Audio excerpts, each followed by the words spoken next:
everybody. We're at BETT today at Excel London, and we're Teachers Talk Radio, the biggest radio platform for teachers, talking to teachers about teacher stuff in the UK and worldwide. And I'm here very excited today to be sharing some time with George from This Is School and Nadine from the Happy Confident Company. And if I can come to you first, George, yes. You're here at BETT. What's it been like for you? How have you found it? Tell us the highlights of your day, please.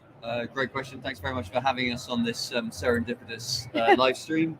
I reckon the first thing is the energy. There's great energy in this hall. I've mainly stayed in this hall, which is the kind of teaching and learning resources part of things. I haven't spoken to too many people. I've been up to most of the stands, and I've been looking at different AI tools. I'm really interested in that, and VR, and what they're doing, what companies are doing with those two areas. We teach languages and other subjects online, so whether we go into like the VR market or the AI or using AI to help us create resources, I'm not sure. I'm interested to find out what's going on there. And have you seen any tech that's really inspired you? I tried a VR headset. Oh yeah.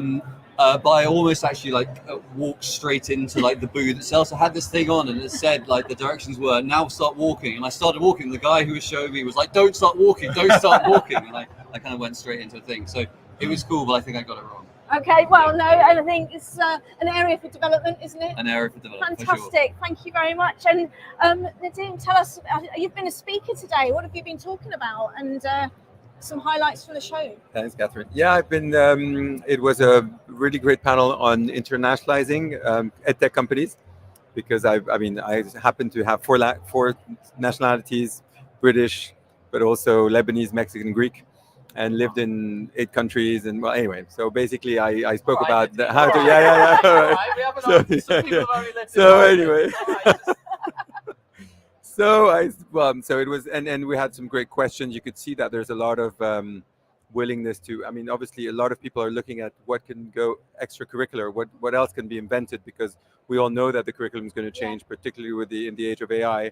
And so there were a lot of questions about, what are the opportunities.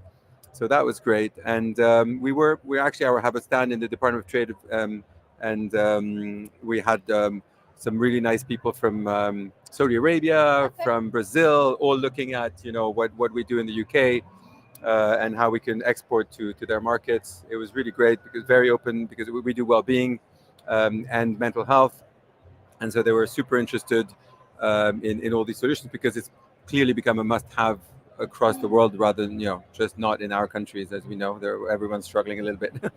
So I love the energy, particularly, but it started very strong. Actually, the morning we were like, whoa, it's completely overwhelmed, and then it's kind of died down a little bit. So let's see how it goes tomorrow and after tomorrow. But there's lots of great people, lots of from all walks of life. Really interesting. Oh, that's really fantastic. Thank you so much. And you've both spoken about AI, which I find fascinating, because I've been playing around a little bit with AI at my school in my context quite recently. What do you think is the most exciting thing that's going to sort of start to happen with AI into schools?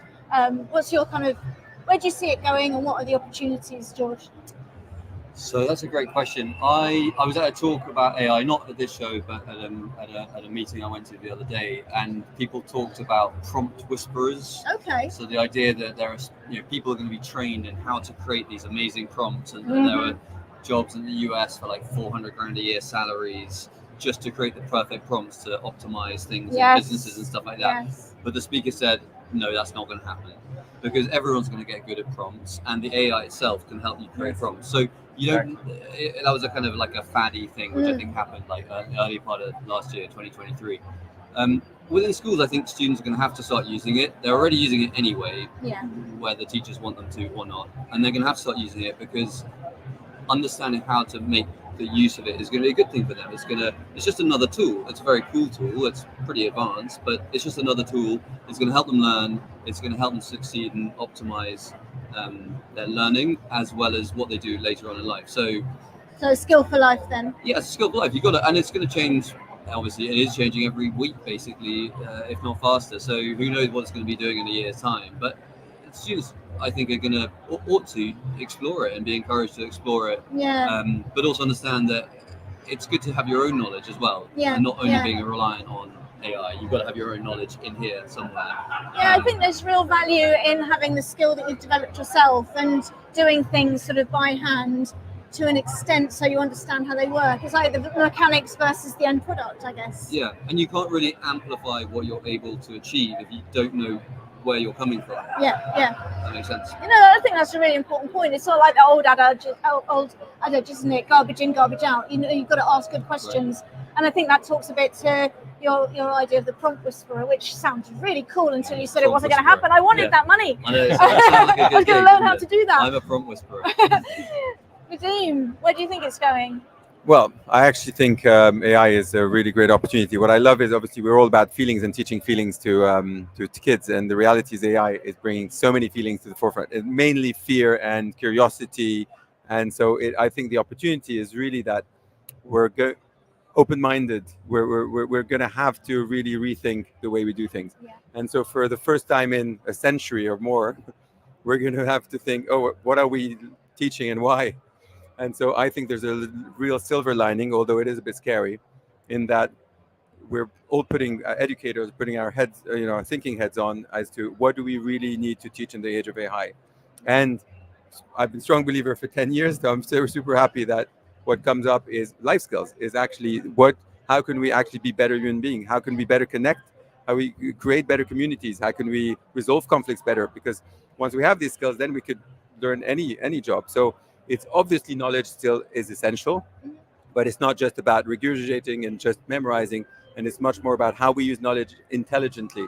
And particularly, so prompts is a great idea. So actually, it's knowledge in itself, but actually, how do we actually use that knowledge to apply it in everyday? And so I'm happy that most people I meet now are really rethinking that, while a year ago, it wasn't the case. Yeah. So it's a real opportunity. It's scary because we don't have the answers, but at least we can all get together and really create a better future. Yeah. It's interesting talking about where things were a year ago. Actually, the last time I was at BETT was in 2001, which was 20 years ago. And wow. I was trying to get people interested in video conferencing in the classroom, which before it was cool, before everyone was doing it. And now, of course, everybody's done that because we were forced to with the pandemic. So I guess my last question before we finish up, where do you think BETT might be next year? What's your hope for the future? That's a tricky one. They can prepare for 5 minutes. Yeah, they can make the booth sounds a bit cheaper. Yeah. And the floor softer. Yeah, the floor could be softer.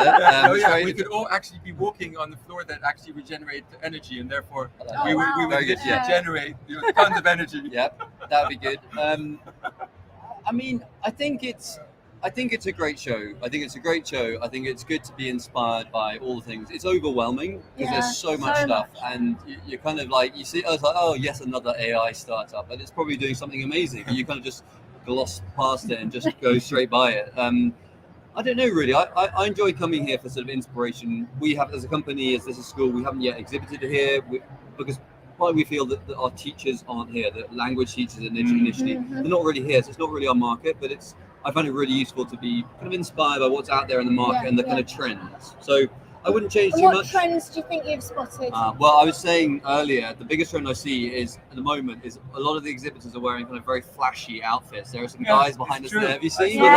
Sparkly jackets, sparkly jackets. So I don't know whether people are like in desperation are trying to sort of be like peacocking. They're trying to lure people in. I don't know, but that's one thing. I don't know if you've noticed, I've got a little heart here. Oh, it's beautiful. It's lovely. Yes. So I get the question, what's the heart about? Well, we are all about compassion, and some people say, are you just about peace and love? Just like, not exactly, but actually, you know what? At the end of the day, that's a bit what it's about. And peace and love is okay. So let's not actually continuously say that this is, it's all a whole hippie thing, but actually it is ultimately, if we could have more peace and love in this world, we'd all be a lot happier and more confident. 60 seconds each, guys. Just tell us a little bit about your companies and businesses for our sort of listeners and what you guys actually do.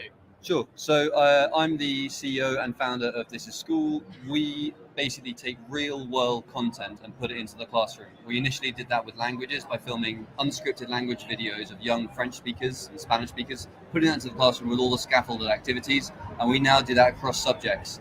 And it provides teachers and students with a real insight into how people think and speak and then all the scaffold activities, which brings that real world into the classroom. So it's a very cool way of learning and teaching. Brilliant, thank you. I want that. I only speak 5 languages. Only, I need only. German. So I'm Nadim Saad, the founder and chief happiness officer of the Happy Confident Company. And so we created the most advanced progressive well-being and mental health platform. We teach 100 feelings through videos, 10 character skills. So the way we've done it, what's unique is that it's chunks of 5 minutes. So actually anyone can embed it in the curriculum at any point. So usually the schools just do it in the morning, and we do a lot of feeling check-in. So basically it's about children connecting with themselves, understanding self-awareness, creativity, mindfulness, growth mindset, obviously, as well as understanding that failure is okay and is important, and ultimately becoming the best version of themselves. And so we've got Emma Willis presenting the program. We've got a lot of professors also teaching about all of these great life skills, and it's very engaging. And we've got resources, which is unique. It's not just digital. We also have great journals, mindfulness journals, where they fill every day and they talk about how they're feeling, and also the 3 top things of the day. So connecting with gratitude and becoming more positive. Excellent. Thank you so much, Nadim. Thank you, George. Thanks very much. Enjoy the rest of the show. And are you back tomorrow? Yep. Well, enjoy it. And we're back tomorrow as well. So tune in again for more live stream with Teachers Talk Radio. Bye bye.